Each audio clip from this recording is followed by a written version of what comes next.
You know, there's something rather strange that happens when you mention the word anarchism in polite company. People's faces change. They think of chaos, of burning buildings, of masked figures throwing stones. And I want to suggest something to you today that might be difficult to hear. This reaction, this immediate recoil from the very idea of a world without rulers, is not accidental. It's perhaps the most successful piece of propaganda ever created. Because what if I told you that the state, this entity you've been taught to see as the foundation of civilization, as the only thing standing between you and barbarism, what if I told you that it might be the primary obstacle to human flourishing? Not a necessary evil, but simply evil. Not a protector, but a predator. Now, I'm not speaking recklessly here. I'm not proposing chaos or violence or the collapse of everything you know. I'm speaking of something far more radical and far more simple.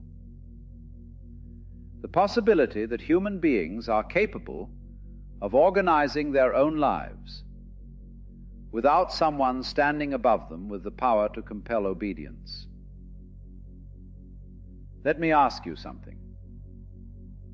When was the last time you did something good, something kind, something generous, because the government told you to? When was the last time you helped a neighbor? Not because there was a law requiring it, but simply because it needed doing. When did you last cooperate with others, share resources, solve a problem together? Not because of threats or rewards from authority, but because that's what the situation called for. You do this all the time, don't you? Every single day. You navigate complex social situations without police supervision. You form friendships without government contracts. You help strangers without being commanded. You create. You build. You cooperate. You love. All without anyone forcing you. And yet somehow you've been convinced that without the state, without this massive apparatus of control and coercion hovering over every aspect of your existence, you would immediately descend into violence and chaos. Isn't that curious? You're living proof every day that people can organize themselves, and yet you believe the opposite. This is what I want to explore with you. Not some utopian fantasy, but a simple observation. The state is not what holds society together. You are. We are. And the state, far from protecting this natural human capacity for cooperation, actually damages it, distorts it, makes it harder for us to be what we already are, beings capable of living together without masters. Let's start with the story you were taught, the official history. It goes something like this. Once upon a time, humans lived in a state of nature, and it was brutal. Everyone fought everyone. Life was, as they say, nasty, brutish, and short. Then, through some kind of social contract, people agreed to give up their freedom to a sovereign power in exchange for protection and order. the state was born, and civilization began. It's a compelling story. It's also almost entirely false. But here's what's fascinating. This story is still taught as if it were historical fact, when it's actually just a philosophical thought experiment, invented by men like Thomas Hobbes, who wanted to justify the power of kings. They started with a conclusion that authority is necessary, and worked backward to create a scenario where it would seem inevitable. Think about what this story does. It tells you that your natural state is one of violence and selfishness. It tells you that without someone controlling you, you would hurt others. It tells you that freedom equals chaos. And most importantly, it tells you that you cannot trust yourself or your fellow human beings. This is the beautiful lie. Beautiful because it's wrapped in the language of protection and order. A lie because it contradicts everything we actually know about how humans behave and have behaved for most of our existence. Do you know what anthropologists have discovered when they study societies that existed before states? Not chaos, not constant warfare, not brutality. What they find again and again are complex systems of cooperation, mutual aid, and voluntary association. They find people solving disputes through mediation rather than domination. They find sharing rather than hoarding. They find communities taking care of their members without anyone having the power to compel obedience. The Mbuti people of the Congo, the various indigenous societies of the Amazon, the Kung people of southern Africa. For thousands of years, these and countless other societies organized themselves without states, without hierarchies, without rulers. And they didn't descend into violence.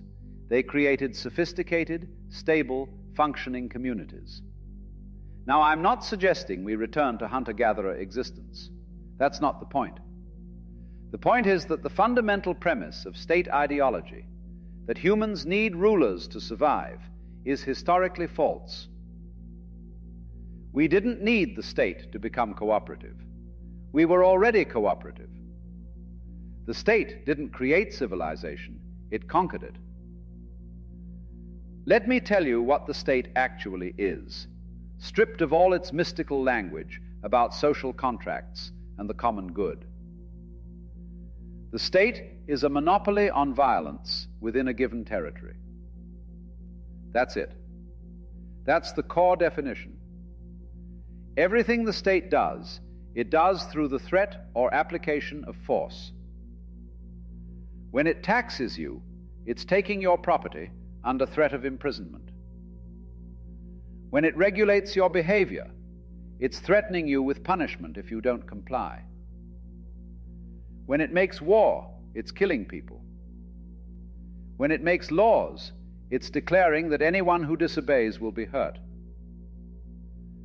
Now you might say, but that violence is legitimate. It's authorized. It's for the common good. And here's where we need to be very careful, because this is where the propaganda becomes most insidious. Let me ask you this. If I came to your house and demanded 20% of your income, and I told you that if you didn't give it to me, I would lock you in a cage, what would you call that? You'd call it theft and kidnapping, wouldn't you? You'd call it a crime. But when the state does exactly the same thing, we call it taxation and law enforcement. We give it a different name, and somehow that's supposed to make it different. Or imagine if I told you that you couldn't put certain substances into your own body, that you couldn't marry the person you love, that you couldn't cross imaginary lines drawn on the ground without my permission. And if you disobeyed me, I would send armed men to kidnap you and lock you away. You'd call me a tyrant, wouldn't you? A madman, drunk on power. But this is what the state does every single day. The only difference is scale and the claim to legitimacy. And that claim to legitimacy, it's based on nothing but the assertion that it has legitimacy. It's circular. We have the right to rule you because we say we have the right to rule you. Think about voting for a moment. You're told this makes you free, that this makes the state's authority legitimate. But let me ask you, if I'm one of 3 people and the other 2 vote that I must give them my property, is that vote legitimate? Does it stop being theft just because it was decided democratically? Majority rule is still rule. Democracy is still domination. It's just domination where you get to have a tiny, infinitesimal say in who dominates you and how. Every few years, you're allowed to choose between 2 or 3 people who've been pre-selected by power structures you had no part in creating. And then whichever one wins gets to rule over you, regardless of whether you voted for them. This is called freedom. This is called self-governance. But if you examine it honestly, if you strip away the mystical language and the habitual acceptance, you see it for what it is: a system where some people have power over other people, maintained through violence, justified by nothing more substantial than tradition and propaganda. But, you might say, I need the state to protect me. Without it, who would stop criminals? Who would defend against foreign invaders? Who would prevent the strong from dominating the weak? This is perhaps the most powerful argument for the state, and it's worth examining carefully, because it contains a profound contradiction that most people never notice. You're saying you need the state to protect you from people who would hurt you and take your property. But the state hurts you and takes your property. You're saying you need protection from violence, but the state is violence. You're worried about criminals, but you've given a small group of people the legal right to do everything you fear criminals might do. Think about it. You're afraid someone might rob you, so you support an institution that systematically robs you through taxation. You're afraid someone might kidnap you, so you support an institution that maintains the world's largest kidnapping and imprisonment operation. You're afraid of violence, so you support an institution that has killed more people than every criminal organization in history combined. The state doesn't protect you from violence, it monopolizes violence. It doesn't prevent theft, it institutionalizes it. It doesn't stop oppression, it systematizes it. Now, you might argue that state violence is different because it's authorized, because it's accountable, because it's used for good purposes. But is it? Let's look at what the state actually does with its monopoly on violence. It wages wars that kill millions of people who pose no threat to you. It incarcerates millions more for victimless crimes, for using the wrong substances, for selling their labor without permission, for crossing borders. It enforces property relations that keep billions in poverty, while a handful accumulate obscene wealth. It destroys the environment in the name of economic growth. It surveils your communications, monitors your movements, tracks your purchases. And here's the crucial thing. When the state does these things, when it hurts innocent people, when it lies and steals and kills, what recourse do you have? Can you withdraw your consent? Can you refuse to pay for these activities? Can you opt out? No. If you try, you'll be imprisoned. The entity you're supposedly paying for protection will hurt you if you stop paying. That's not protection. That's extortion. Compare this to voluntary cooperation. If I hire a security company to protect my home, and they do a bad job or start hurting innocent people, I can fire them. I can take my business elsewhere. There's accountability because there's choice. But with the state, you have no choice. You're born into its jurisdiction, and you're subject to its authority whether you consent or not. This is why the social contract is a fiction. Contracts require voluntary agreement from all parties. They require the ability to decline.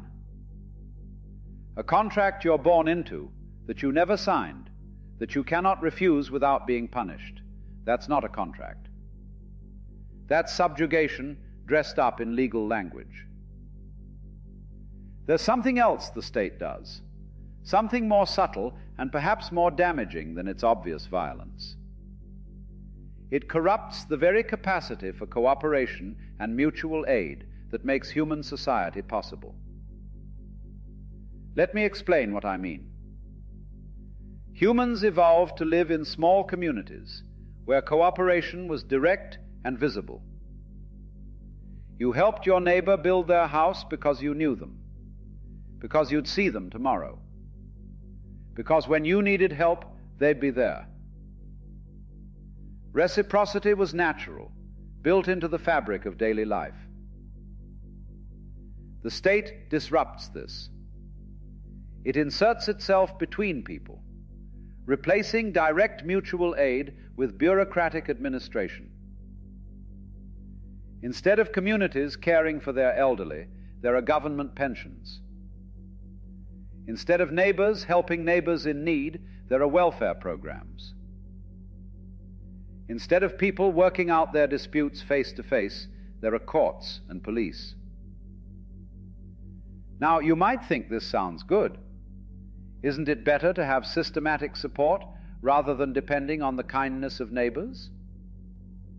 But look what happens. When the state takes responsibility for social needs, communities atrophy. The muscles of mutual aid, of voluntary cooperation, of direct solidarity, these weaken and eventually disappear. You stop knowing your neighbors because you don't need them anymore. You don't build networks of mutual support because the state has promised to support you.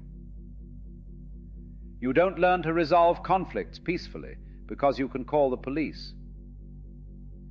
And slowly, gradually, you lose the capacity for self-organization that humans naturally possess. This is incredibly convenient for the state, isn't it? Because now it can point to your dependents and say, "See, you need us. Without us, you'd be helpless." It's like someone who cuts your legs off and then sells you a wheelchair, claiming to be your benefactor. And there's more. The state, by claiming to represent everyone, by claiming to act for the common good, actually makes you less responsible for your own communities and your own actions. Think about it. When something bad happens, poverty, homelessness, environmental destruction, what do people say? The government should do something about it. Not we should do something about it. Not I should help. The government. This abstract entity that's somehow responsible for fixing everything, while you remain a passive observer of your own society. This is learned helplessness on a civilizational scale. You've been trained from childhood to see yourself as a subject rather than an agent, to wait for permission rather than to act, to obey rather than to think, to defer to authority rather than to trust your own judgment and the judgment of those around you. The state doesn't just rule you through violence. It rules you by convincing you that you cannot rule yourself. And the tragedy is that the more you believe this, the more true it becomes. The more you depend on the state, the less capable you become of independence. The more you defer to authority, the less you trust your own judgment. It's a self-reinforcing system. The state weakens your capacity for autonomy and then uses that weakness as justification for its own existence. So let me tell you what anarchism actually is, because it's been deliberately misrepresented for so long that most people have no idea what anarchists actually believe. Anarchism is not chaos. It's not disorder. It's not violence or destruction. Anarchism is the belief that people are capable of organizing their own lives without rulers. That's it. It's the rejection of hierarchical authority and the embrace of voluntary cooperation. An anarchist society would not be a society without organization. It would be a society without domination. It would not be a society without rules. It would be a society without rulers. Do you see the difference? Right now, you live in a world where a small number of people make decisions that affect millions. And those millions must obey whether they agree or not. Anarchism proposes the opposite, that decisions should be made by those affected by them, through voluntary association and mutual agreement. Instead of a centralized government imposing laws from above, imagine communities governing themselves through direct participation. Instead of police enforcing order through violence, imagine communities developing their own ways of handling disputes and protecting themselves. Instead of capitalists owning the means of production while workers sell their labor, imagine workers controlling their own workplaces collectively. This isn't utopian fantasy. It's happened. It's happening right now in various places around the world. The revolutionary communes in Spain during the 1930s, the Zapatista communities in Mexico, the Rojava Revolution in Syria,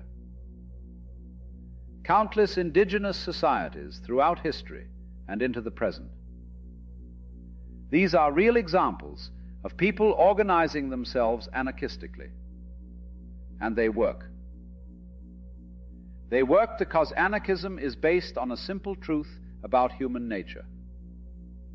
People are capable of cooperation without coercion. We do it every day in our personal lives. Every friendship, every voluntary collaboration, every act of spontaneous mutual aid is a small anarchism, a small rebellion against the principle that humans need rulers.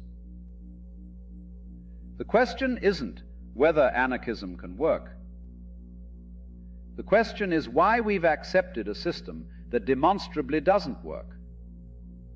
A system that produces massive inequality, endless war, environmental destruction, and the systematic oppression of billions of people, when the alternative is already embedded in how we naturally relate to each other.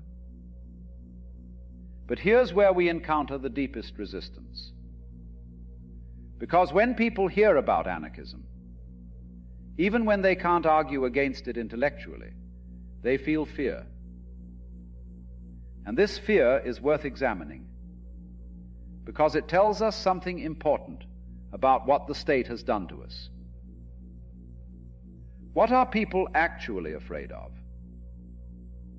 They say they're afraid of chaos, of violence, of disorder.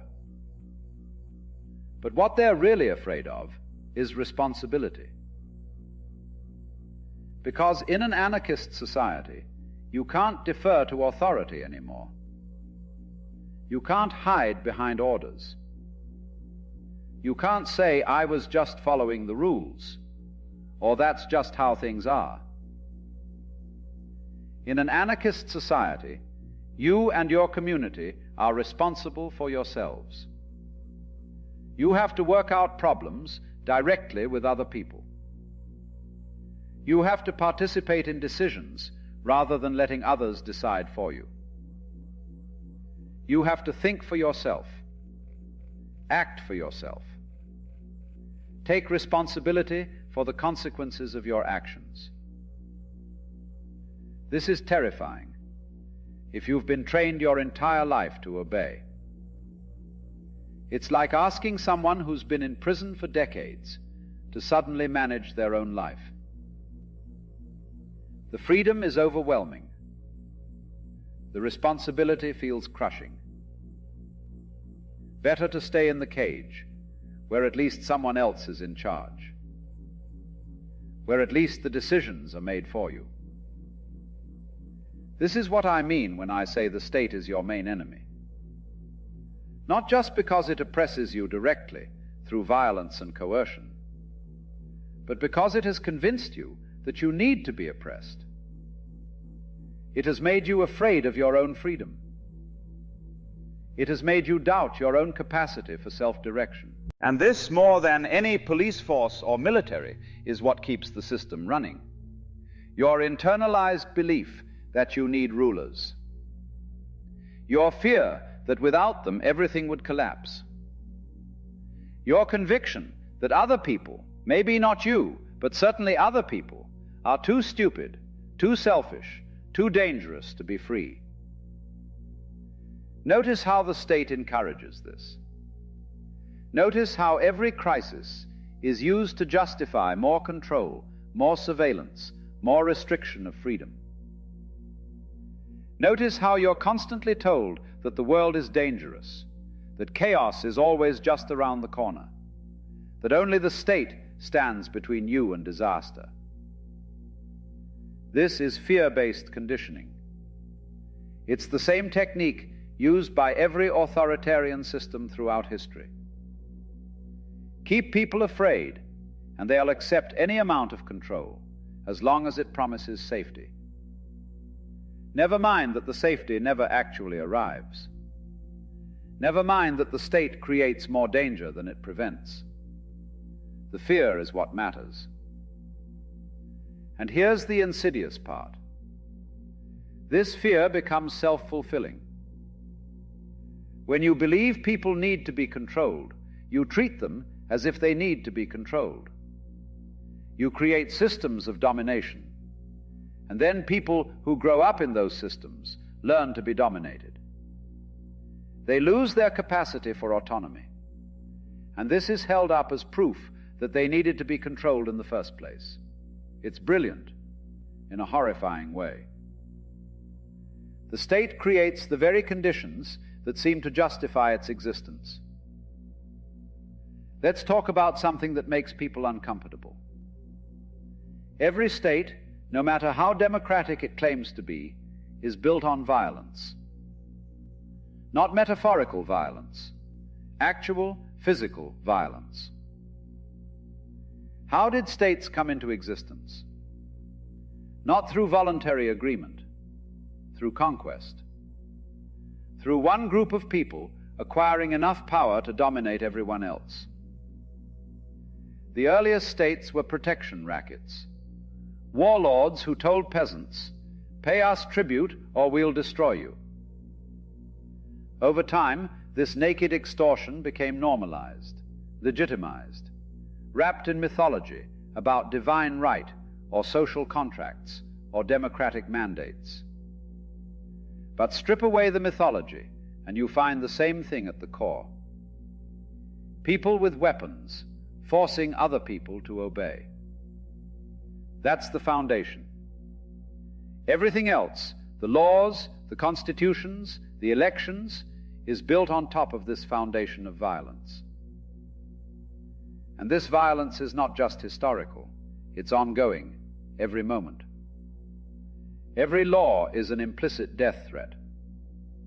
Do what we say, or we will escalate force against you until you comply or die. If you don't pay your taxes, they'll fine you.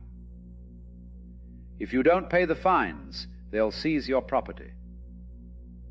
If you resist that seizure, they'll arrest you. If you resist arrest, they'll hurt you. If you resist too much, they'll kill you. This chain of escalation is always there, always implicit in every interaction with the state. Most of the time you don't see it because most people comply. But the violence is the foundation. Everything else depends on it. Think about police. You're taught to see them as protectors, as public servants. But what are they actually? They're the people authorized to use violence against you if you disobey. That's their function. They don't prevent crime. Crime rates have very little correlation with police presence. They don't solve crimes. The vast majority of crimes are never solved. What they do is enforce compliance with state authority through the threat and application of force. And who do they target? Overwhelmingly, the police enforce laws that protect property and power. They arrest the poor for sleeping outside, for selling goods without licenses, for using substances the state has declared illegal. They break strikes. They disperse protests. They protect the property of the wealthy while the poor are left to fend for themselves. This is not a coincidence. This is not a failure of the system.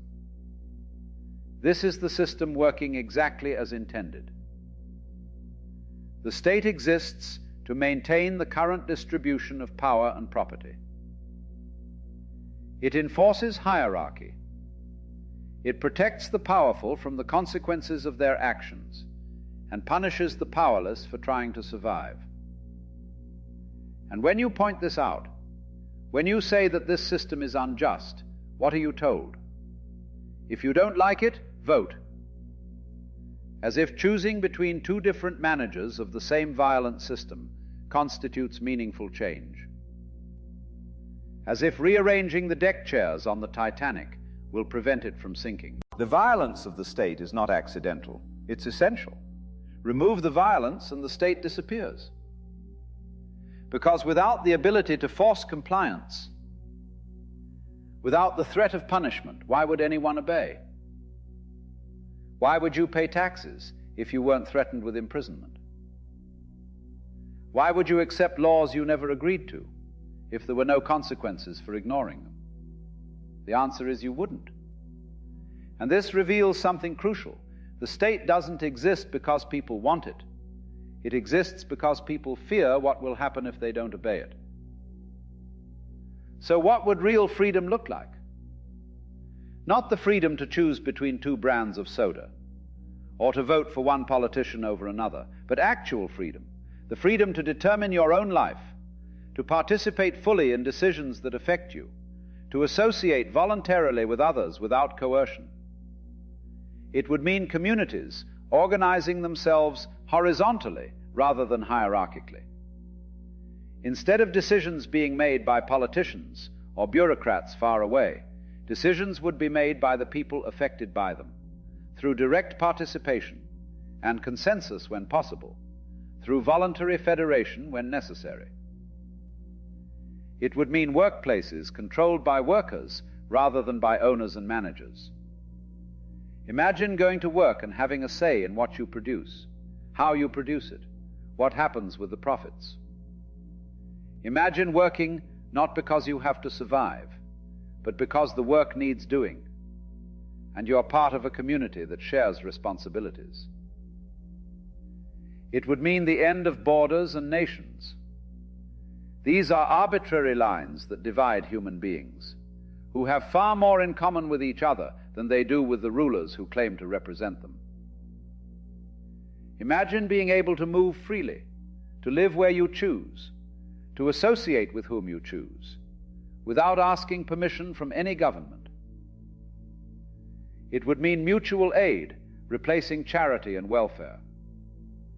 Instead of the state taking your money and redistributing it according to the preferences of bureaucrats and politicians, imagine communities directly helping their members. Imagine food cooperatives, tool libraries, childcare collectives, community gardens, all organized voluntarily by people working together. It would mean restorative justice, replacing punishment. Instead of locking people in cages for years, imagine communities working to address the root causes of harmful behavior, to repair damage done, to reintegrate people rather than exclude them. Imagine actually solving problems rather than just inflicting suffering on those who cause problems. Now, you might be thinking, this sounds nice, but it's not realistic. It's too idealistic. And I want to challenge that. What's actually idealistic? Believing that a small group of politicians and bureaucrats can manage the lives of millions of people they've never met. Believing that violence and coercion will somehow lead to peace and prosperity. Believing that a system based on hierarchy and domination can produce equality and freedom. That's idealistic. That's utopian thinking, disconnected from reality. Anarchism is actually quite pragmatic. It's based on what we know works: voluntary cooperation, mutual aid, direct democracy, horizontal organization. These aren't fantasies. These are practices that humans have used successfully for millennia. The question isn't whether anarchism can work. It already works.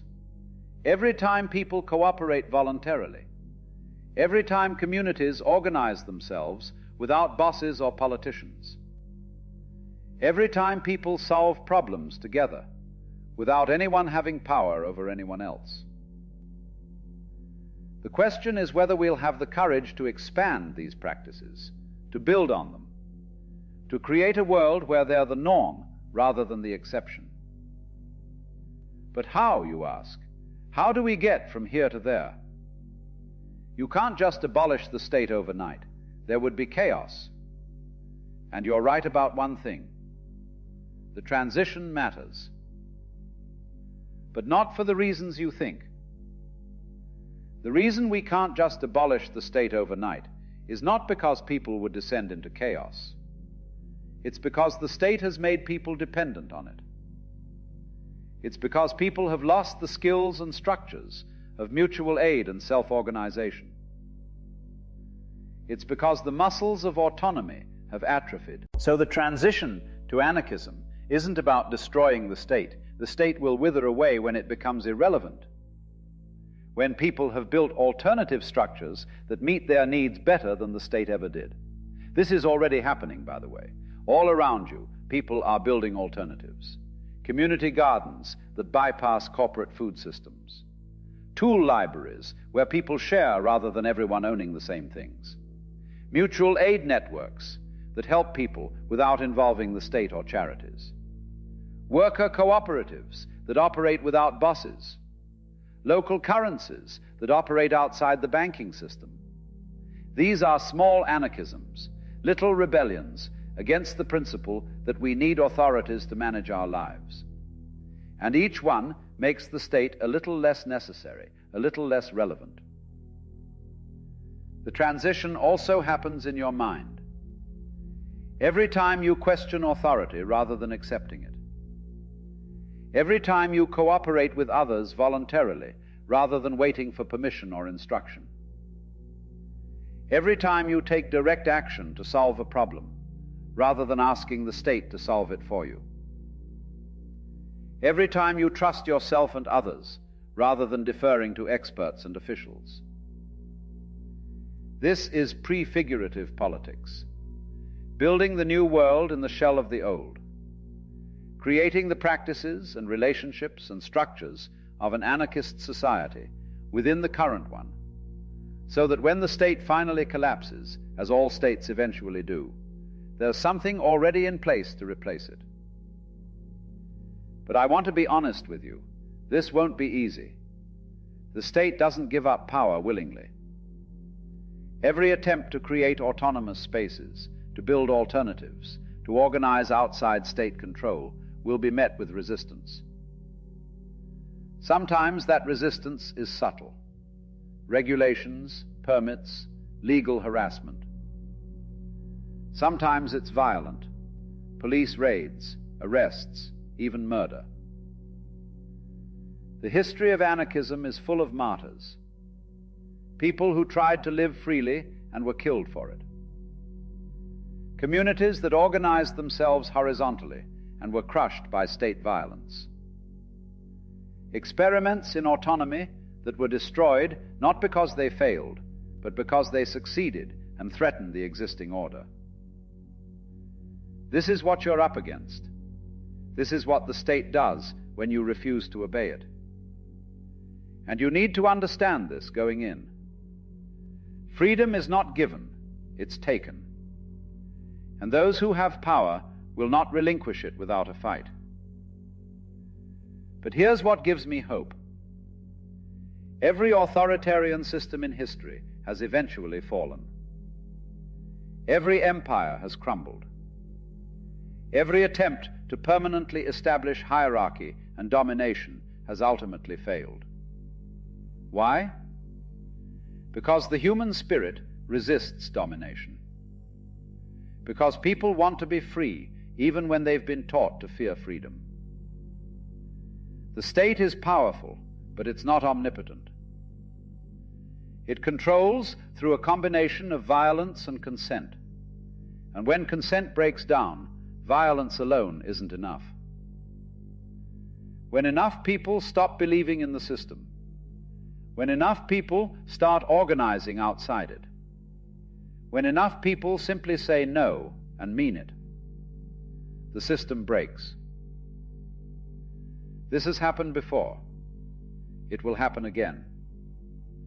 The only question is whether you'll be part of making it happen, or whether you'll cling to your chains, because at least they're familiar. Let me tell you about the hardest part of anarchism. It's not the opposition from the state. It's not the practical challenges of organizing without hierarchy. It's not even convincing people that it's possible. The hardest part is accepting responsibility for your own freedom. Because when you become an anarchist, when you truly internalize the idea that you don't need rulers, something fundamental shifts. You can't blame the government anymore. You can't hide behind orders or laws or that's just how things are. You become responsible for your own choices, your own actions, your own life. This is heavy. This is genuinely difficult. Because it's easier to be obedient. It's easier to let someone else make decisions and then complain about those decisions than it is to participate in making them yourself. It's easier to follow rules than to think about whether those rules are just. Anarchism demands that you grow up, in a sense. That you stop waiting for authorities to tell you what to do and start thinking for yourself. That you stop looking for saviors and start being the change you want to see. That you stop being a subject and start being a person. And this means making mistakes. It means sometimes getting things wrong. It means accepting that freedom includes the freedom to fail. And that's okay. Because failure you choose is better than success imposed on you. because mistakes you make are opportunities to learn, while orders you follow teach you only obedience. The responsibility of freedom also means accountability to your community, but not in the hierarchical sense. You're accountable because you're part of a network of relationships, because your actions affect others, because they affect you.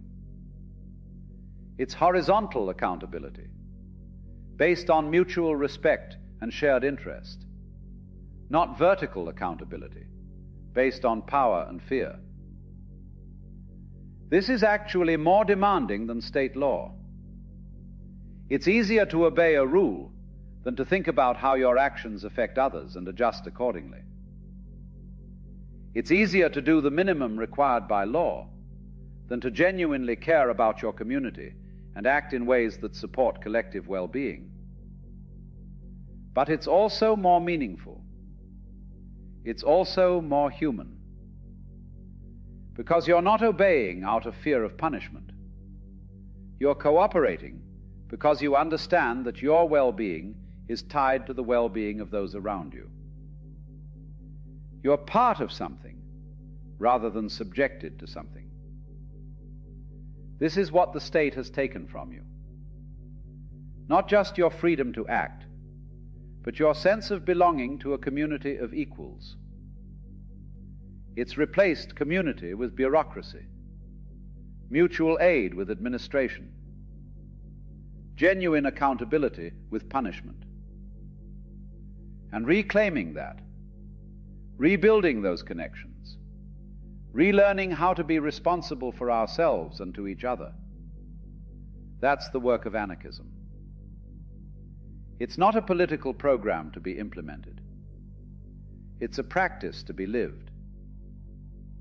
You might be wondering why I'm telling you all this now. Why does it matter?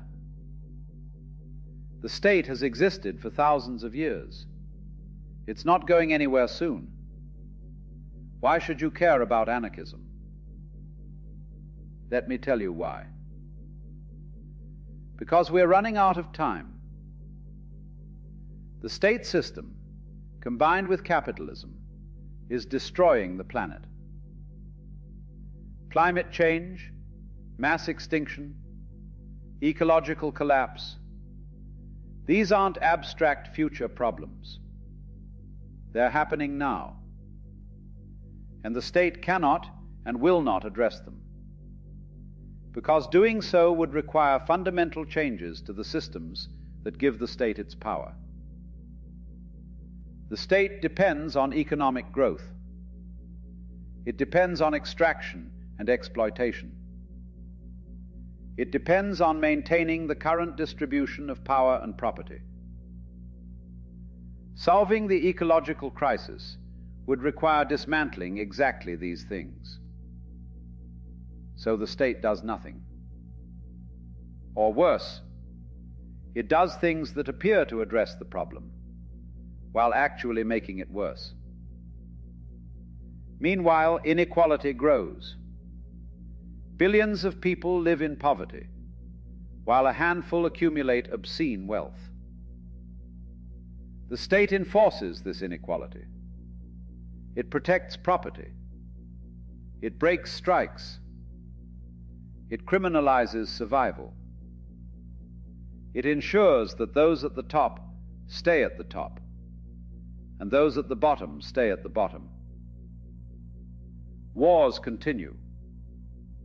The state makes war. It needs enemies to justify its existence, to maintain its monopoly on violence, to keep populations fearful and obedient. Millions die in conflicts that serve no one except those who profit from them. Surveillance expands. Technology that could liberate us is used to control us. The state monitors your communications, tracks your movements, builds profiles of your behavior. And most people accept this because they've been convinced it's for their safety, that they have nothing to fear if they have nothing to hide. This is the world the state has created. This is what authority produces. And it's getting worse, not better. The problems are accelerating. The state's response is more control, more violence, more restriction of freedom. So when I talk about anarchism, I'm not talking about some abstract philosophy. I'm talking about survival. I'm talking about whether we're going to continue down this path until the whole system collapses and takes most of life on Earth with it, or whether we're going to start building alternatives now, while there's still time. Because the thing about the state is that it's not sustainable. It never has been. Every state eventually falls. The question is, what happens after? Will we rebuild the same systems of hierarchy and domination? Or will we finally learn that there's another way? This is the choice in front of us. This is why anarchism matters now more than ever. Not as a distant ideal, but as a practical necessity. We need to learn how to organize ourselves without rulers, because the rulers are leading us toward disaster. I said earlier that the hardest part of anarchism is accepting responsibility for your own freedom. But there's something almost as hard: the loneliness. When you see the state for what it is, when you reject its authority, you find yourself out of step with most people around you. They believe in the system. They vote. They call the police. They defer to authority. And you're there seeing through it all, and you can't unsee it. This is isolating. It's like being awake in a world of sleepers, trying to explain that they're dreaming, but they insist this is reality. You start to doubt yourself. Maybe you're the one who's wrong. Maybe you're being unreasonable. Maybe you should just accept things as they are. But then you find others, people who see what you see, who question what you question, who refuse what you refuse. And suddenly you're not alone anymore. You're part of a tradition that stretches back centuries. You're connected to people all over the world who are working toward the same vision of freedom. This community is real. It exists. Anarchists aren't just ideas in books. They're people organizing mutual aid networks in your city. They're workers forming cooperatives. They're activists protecting the environment. They're teachers creating alternative education. They're artists making propaganda. They're writers and thinkers and doers. And here's what's beautiful. Anarchist communities practice what they preach. They organize horizontally. They make decisions collectively. They help each other without expecting anything in return. They're not perfect. No human organization is. But they're trying to live according to their values rather than just talking about them. When you find these communities, when you participate in them, something changes. You see that anarchism isn't just theory. It's practice. It's people actually living differently, actually organizing without hierarchy, actually making it work. And this gives you strength, because you're not fighting alone anymore. You're part of something larger. You're contributing to a movement that's been building for generations and will continue building long after you're gone. The state wants you to feel isolated. It wants you to think you're the only one who sees its violence and corruption. It wants you to feel powerless. But you're not alone, and you're not powerless. There are